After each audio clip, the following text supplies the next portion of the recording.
দেখ সুন্দর জায়গাটা। এর আগের ভিডিওটা আমি শেয়ার করেছিলাম। এই দেখো দুটো পাখির বাসাটা পুরো দেখাচ্ছি তোমাদের।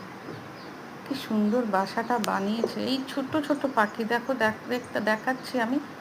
একটা পাখি দেখো অল্প দূরে দেখা যাচ্ছে। ওরা কি হয় না, ডালটায় যেই বসে না, ধুম করে নিচে নেমে যায়। খুব সরু সরু ডাল তো, ঘাস যেমন হয়, পাখিটা বসলেই দুলে একদম নিচে। ওরই মধ্যে সেই ঘাসগুলো টুকরো টুকরো টুকরো টুকরো করে কাটে, আর এই ঘাসগুলো দিয়ে বানায় বাসাটা। কি দারুণ লাগছে না? কত যে কষ্ট করে। সত্যি সবাই নিজের বাড়ি বানাবার জন্য কত কষ্ট করে। আমরা ভাবি শুধু আমরাই কষ্ট করি, না। একটা ছোট্ট প্রাণী, দেখো এই পাখি, আর এই কত কষ্ট করছে।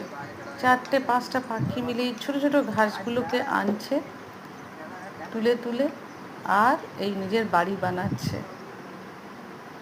কয়েকটা তো বাসার মধ্যে ডিমও আছে। যেহেতু এখানে সাপ অনেক আছে, সাপ অনেকই থাকে এখানেও। দেখো এই পাখিটা কেমন বসে আছে, কালো পাখিটা দেখা যাচ্ছে, এদিক ওদিক করছে। কিন্তু সাপ কাউকে এখনো কোনো ক্ষতি করেনি, আছে। আবার পাখিগুলো এসে এসে ডালে বসছে। কি সুন্দর ডাক এদের, খুব সুন্দর ডাকে। বাবুই পাখির ওদের দোলাটাই তো এত সুন্দর।